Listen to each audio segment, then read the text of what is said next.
Bom, meu nome é José Heleno Ferreira.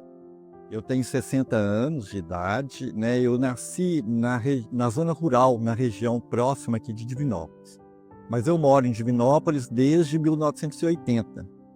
Eu sou professor, né? Minha formação básica é em filosofia, né? Depois fiz algumas especializações, doutorado em educação, trabalhei durante muitos anos no ensino superior. Durante 22 anos, 23 anos, eu trabalhei na UEM e trabalho com educação básica. Eu trabalho com educação básica há 39 anos. Eu tenho 3 filhos, Kaique, Lucas e Túlio, né? Os meus filhos têm hoje 23, 24 e 25 anos. E eles são meus filhos desde 2005, né? Eu adotei os meus 3 filhos, que são irmãos biológicos, né? Eles são filhos de uma mesma mulher. Na época eles estavam num abrigo, né? Que hoje nem é mais esse nome que é usado, né? Mas na época era um abrigo. E o Túlio e o Lucas estavam no abrigo já há 2 anos. E o Kaique, que na época não era Kaique, era Letícia, meu filho é um homem trans, né? Então na época era Letícia, tinha chegado ao abrigo recentemente, há menos de 2 meses. E eu os adotei em outubro, novembro de 2005. E desde então nós formamos uma família, né? Ou seja, desde 2005, 20 anos praticamente que nós compomos uma família. Os 3 e eu, né? Eu sou solteiro, né? Então a nossa família, ou seja, o núcleo familiar, né? Somos nós 4, né? Eu e os meus 3 filhos. Eu sou Adriano Martiniano Santos, né?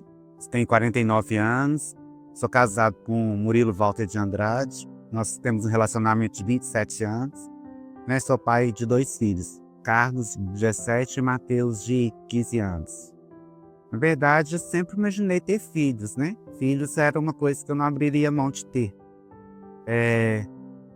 Mas eu nunca imaginava que eu chegaria, né, ter filhos adolescentes, né? Enquanto na minha infância eu sempre imaginei filhos pequenos, né? Agora estão adolescentes, é um momento que eu não tinha imaginado ainda. Minha infância foi uma infância muito feliz, sabe? Na zona rural, né? Eu nasci e cresci na zona rural. Eu venho de uma família muito pobre, né? O meu pai, ele era meeiro, né?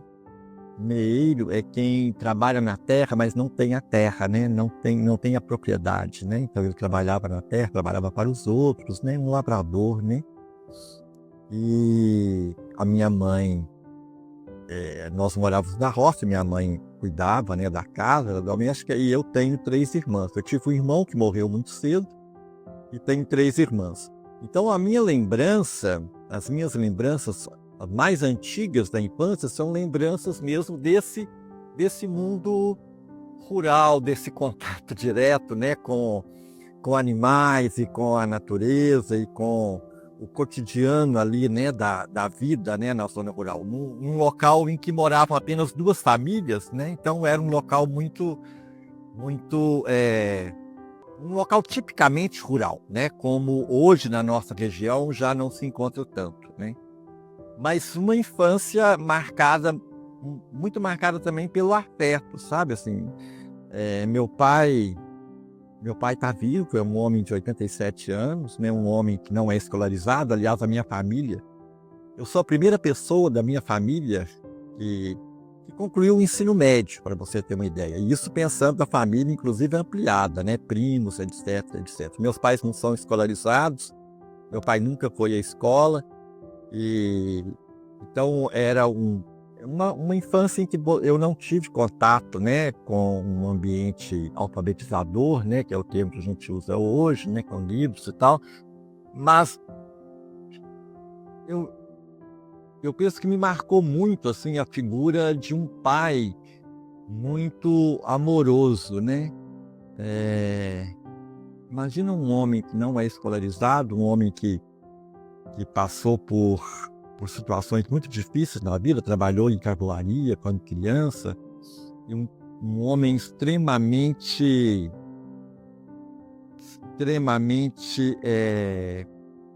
generoso, né? extremamente afetuoso, gentil, né? E isso me marca muito quando eu penso na minha infância hoje, né? Assim como também a minha mãe, que aí tinha que lidar, né, com estar sozinha num espaço com filhos pequenos, né? E aí é muito grande, né, o desafio para a mulher nesse sentido. Mas o cuidado, né, a proximidade, né, ela era muito grande. Ainda hoje eu tenho, né, hoje com 60 anos, eu continuo cultivando uma proximidade muito grande, né, com a minha família, com essa família nuclear, que não mora em Divinópolis, né, hoje eles moram em São Gonçalo do Pará, que é uma cidade próxima daqui, mas há uma proximidade muito grande. Então isso marca a minha infância, assim como marca a minha infância ainda hoje, esse compromisso, por exemplo, né, com a natureza, com o meio ambiente, né, isso eu penso que são marcas da minha história, né, que eu carrego da infância.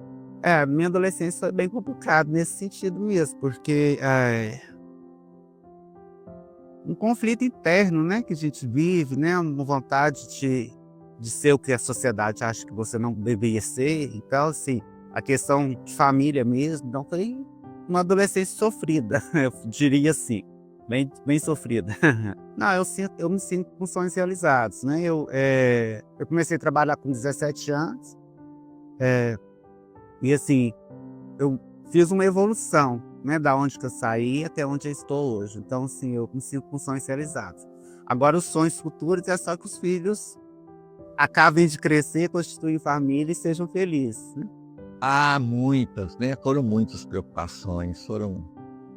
Primeiro há um peso mesmo de ser pai, né? Sozinho, ser pai só, né? Isso é um peso. É uma demanda muito grande, né? Trabalhar, estudar, né? E ter 3 filhos e cuidar de 3 filhos, né? Então esse é um peso muito grande. Mas agora, havia outras, né, demandas, né? Há um preconceito, né, em relação à questão das crianças, né, de filhos adotivos, né? É muito comum, né, por exemplo, era muito comum eu ouvir, ainda hoje eu ouço isso de vez em quando, né? Você adotou umas crianças, eles ainda estão com você, ou seja, de não reconhecer o filho adotivo como filho, né? É incrível, por exemplo, se você tem um filho biológico, você não vai falar, por exemplo, meu filho biológico, né?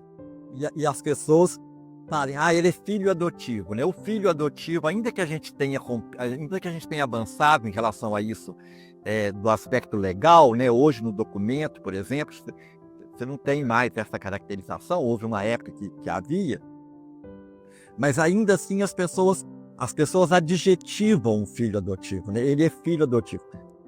Poxa, ele é filho, né? Ele é filho, né? E há uma dificuldade, né, para reconhecer isso, né? Uma dificuldade também para reconhecer, por exemplo, uma dificuldade que eu vivi também, assim, para reconhecer a capacidade mesmo, né, masculina de um homem, né, de cuidar, né, de três filhos, de cuidar de 3 crianças e de 3 filhos, né? Isso também foi, né, uma dificuldade que eu vivi, que eu enfrentei, né, às vezes, né? E as questões corriqueiras mesmo da educação, né? De estar educando, né, por exemplo, para o respeito, né, para a diversidade, né, para a verdade, de conseguir vencer, por exemplo, né, esses desafios que eles traziam consigo mesmo, né? E ao mesmo tempo respeitar essa história, porque é uma história que não se apaga, né? A história não se apaga, a história de ninguém se apaga, então você tem que reconhecer que ela existe e que ela está ali presente, né? Consciente ou inconscientemente, né? Na vida de cada um deles, né? Então esses foram desafios muito grandes. Além dos desafios que todo pai, toda mãe tem em relação à questão da saúde, né? Em relação a essas questões. Mas fora isso, eu diria que é a trajetória comum, né, de uma família. Criar, né, filhos, né, criar uma criança, criar um ser humano não é algo fácil. É algo difícil mesmo, é um desafio. todo pai, toda mãe, toda pessoa que se dispõe, né, a educar, né, a criar uma criança, ela vai enfrentar uma série de desafios, ela vai enfrentar uma série de medos e tal, e isso não para. Isso continua, eu tenho a impressão que isso continua para o resto da vida, né? Porque eu estou aqui falando de uma história de 20 anos e isso continua presente. A gente, tanto eu quanto o Murilo, sempre tivemos a cabeça aberta desde que a gente decidiu ter filhos, né? E a gente sempre conversou isso muito claramente, né? A opção sexual deles é eles que vão escolher.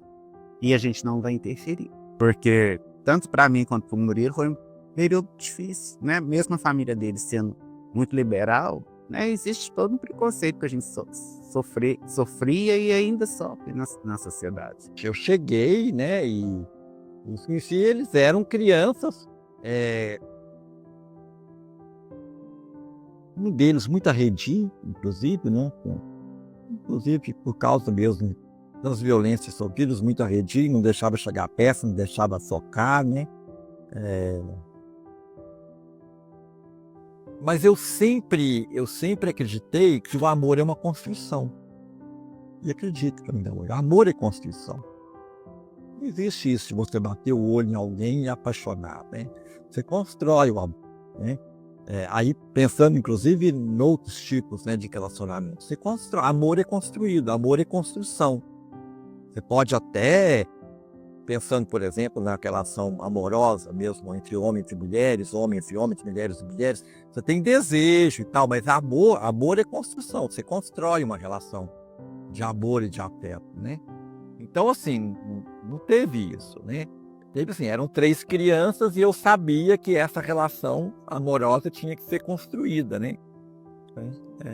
E tinha que ser construída no cotidiano, tanto por parte deles, de eles aprenderem a me amar, quanto de minha parte também, eu aprender a amá-los, né? Então, assim, esse amor, esse processo, ele é uma construção. E nós fomos construindo isso, né? Eu diria, inclusive, que foi uma construção rápida, principalmente por parte deles, sabe? Assim, é engraçado isso, assim. Como eu já disse, né, eles não tiveram nenhuma dificuldade para me reconhecer como pai. Imediatamente, né, começaram a me chamar de pai, até porque eles queriam uma família, né? Até porque eles queriam sair daquela situação que viviam, né?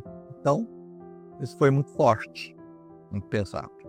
Então, a gente foi chamado pela fila nacional, né? Então, eles estavam num lar da Igreja Batista, em Belo Horizonte. Então, quando a gente foi chamado, assim, eu lembro que a gente foi assim, a 100 por hora, doido para chegar lá para vê-los. E a história é muito interessante, porque nesse lar da Igreja Batista, a coordenadora mora no lar com os filhos dela, e todos são uma família, todos vão para a igreja juntos, todos sentam à mesa juntos. Então, assim, tanto é que tudo que era brinquedo e roupa deles acompanha eles quando eles vieram. Então, assim, é um lar diferente. Então, quando a gente chegou lá, ela estava fazendo unha, aí ela pediu pra gente aguardar, a gente ficou numa sala aguardando. Tinha uma sala ampla e tinha várias portas. E os meninos estavam brincando na área externa.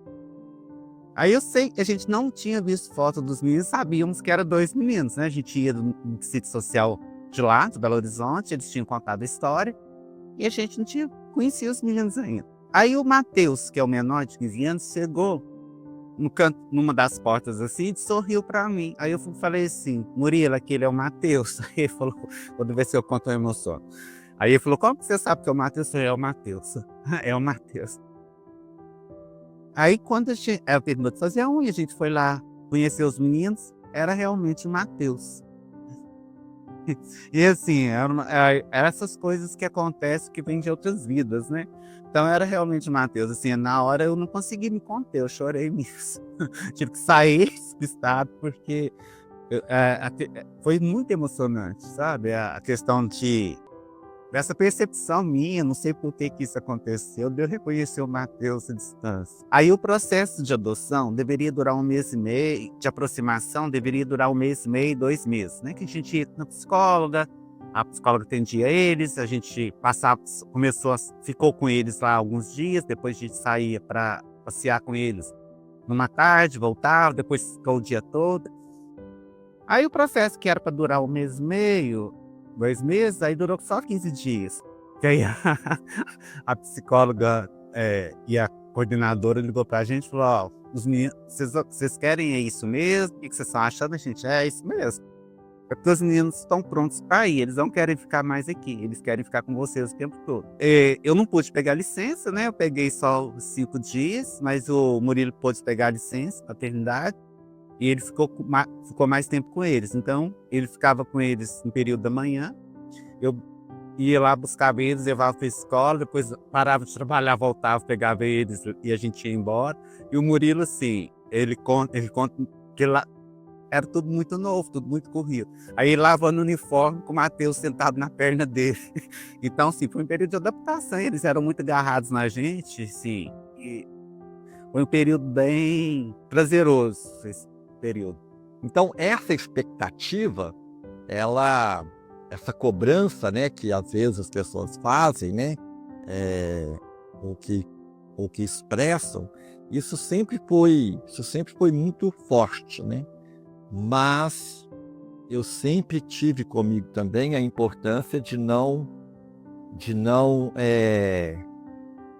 transferir, né, essa expectativa para o ambiente familiar, né, e para eles, né, no sentido assim, de que o importante é que eles, cada um deles, encontrem, né, o seu caminho, né, que sejam pessoas éticas, honestas, autônomas, felizes, né, trabalhando e conseguindo ter a sua independência, né, e seja lá em que campo for, né, seja lá como eles conseguiram, né, que provavelmente, né, como eles estão encaminhando, numa perspectiva mesmo assim de um trabalho que não é que é um trabalho que não exige uma formação superior, por exemplo, né, que pode ser que eles ainda tenham a fazer isso, mas até hoje não fizeram, e não tem essa expectativa, né, justamente por causa dessas dificuldades, né? Mas assim, há uma cobrança quanto a isso, né? Essa cobrança ela existe sim, mas eu sempre busquei me isolar dessa cobrança, ou seja, né? Sempre busquei fazer com que essa cobrança não contaminasse, né, a minha relação com os meus filhos e principalmente de não transferir isso, né? De não transferir os meus sonhos para eles, né? Os meus sonhos são os meus sonhos, os sonhos deles são os sonhos deles, né? Eles têm que sonhar e eles têm que construir, conquistar os seus próprios sonhos. Eu não posso sonhar por eles. Não, eu acredito que toda família é uma família, né? Assim, independente de que sejam 2 pais ou 2 mães, é uma família. Eu não me sinto diferente de nenhuma família hétero, não. Porque, na verdade, os problemas e as felicidades são as mesmas. Na verdade, o que a gente espera é que os meninos cresçam, né? Consigam estudem para ter um futuro melhor, e a gente espera que eles sejam vencedores, né? E a gente está descendo o morro, né? Como se diz, eu e o Murilo estamos envelhecendo, né? Pra gente agora queremos mais tranquilidade para o futuro. Eles são muito tranquilos em relação a isso, de ter 2 pais, né? E a questão de relacionamento, em relação à escola, eles sempre enfrentaram isso de cabeça erguida. Olha, eles estão trabalhando, né? Não estão estudando, estão trabalhando numa pizzaria, outro numa estamparia, né? E o outro no supermercado, né? Ou seja, estão conseguindo, né, levar, né, a própria vida nesse sentido de todos eles moram comigo. Estão buscando, né, alternativas aí no mercado de trabalho para quem não tem uma qualificação, né, que é o caso deles, né? E a minha expectativa é de que eles tenham melhores condições de trabalho. Eu tenho tentado muito assim incentivá-los a fazer alguns cursos técnicos, né? Porque por causa das dificuldades que eu sei que eles têm, né, que eles sempre tiveram, eu acho muito difícil que eles venham a ter uma formação de um nível superior, mas de buscar, né, alguma formação técnica para que possam ter melhores condições de trabalho e possam possam se realizar, né, enquanto seres humanos, né? Quero ter neto, né? Quero muito ter neto, mas eu acho que vai demorar. Mas assim, eu gostaria, eu quero vê-los principalmente como pessoas autônomas, sabe, assim, conseguindo dar conta da própria vida, né? Essa é a minha grande expectativa, né? Ou seja, o meu grande sonho é que eles sejam pessoas autônomas que consigam dar conta da própria vida, né? Independentemente, né? Com, com total independência em relação a mim, por exemplo, né? Esse é o meu grande sonho, meu grande desejo. Eu acho que daqui a pouco começa a chegar os netos, né? E a gente vai ser avô, vai ter o prazer de cuidar de netos. Eu quero é isso, um futuro assim, tranquilo, cuidando de netos. Eu acho que todo mundo tem direito a ser feliz da maneira que escolhe, né? Eu acho que a gente quebra uma barreira todos os dias, né? A gente foi pioneiro, vieram pessoas antes de mim, antes do Murilo, que sofreram muito mais que a gente já pegou uma sociedade tranquila, mas eu acho que todo mundo tem direito a sonhar, né? Todo casal homoafetivo tem direito a sonhar em ter filhos, né? O interessante é que a gente faça isso da melhor maneira possível, porque a gente é muito mais cobrado pela sociedade, pela escola, do que um casal é. Então a gente tem que fazer a coisa bem feita. É assim, tentar acertar o máximo possível. Errar todo mundo erra, mas assim, a gente tem que acertar mais que os outros para ser aceito. Porque tudo que acontece, né? Se a gente percebe muito isso com casais que a gente tem amigo. Tudo que acontece com filhos deles é porque é um casal homoafetivo. Não existe isso, né? Filho não tem uma cartinha pronta para você seguir, uma cartilha pronta para você subir. E é um indivíduo único, né? Então cada filho vai ser de um jeito. Não significa por ser casal hétero ou homoafetivo que vai ter alguma diferença. O amor familiar para mim hoje eu acho que é o que nos mantém unidos, sabe? O amor pelo outro, de nós, entre nós, significa dedicação, é o que a gente dedica um ao outro, é o que a gente abre mão todos os dias um pelos outros, né? Porque tanto eu abro mão das coisas, de um encontro com amigos, pelos meus filhos, quanto o Murilo abre, enquanto eles também abrem mão, às vezes querem ir no shopping e a gente está cansado, e eles abrem mão daquilo tranquilamente para que a gente descanse, né? Então acho que isso é amor, né? É uma coisa que a gente faz junto, constrói junto a cada dia. Primeiro encontro, né? É uma coisa que eu acredito, como eu sou espírita, eu acredito que é uma coisa que vem de outra vida, né? Então a gente tinha que viver nós quatro juntos esse momento. E o fato de eu reconhecê-lo, eu acho que é prova disso, né? Porque eu nunca tinha visto e falei que era e realmente é, né? Era o Matheus. Depois conheci o Carlos. Mas o Matheus era mais sapequinho, então por isso que ele saiu de lá e veio ver quem estava na sala. Acredito eu que também por já sentir alguma coisa, né? E esse período de adaptação, de aproximação tão curto, comprovou isso, né? Que a gente já tinha uma história. Aí juntos a gente é forte, juntos a gente consegue enfrentar as dificuldades dia a dia que aparecem. Aí a gente é feliz. E para todo pai, para toda mãe, eu diria o seguinte, sabe assim, que é preciso a gente ter serenidade para saber o que a gente pode fazer e o que a gente não pode fazer. Há coisas que a gente quer resolver, mas que não estão ao nosso alcance, né?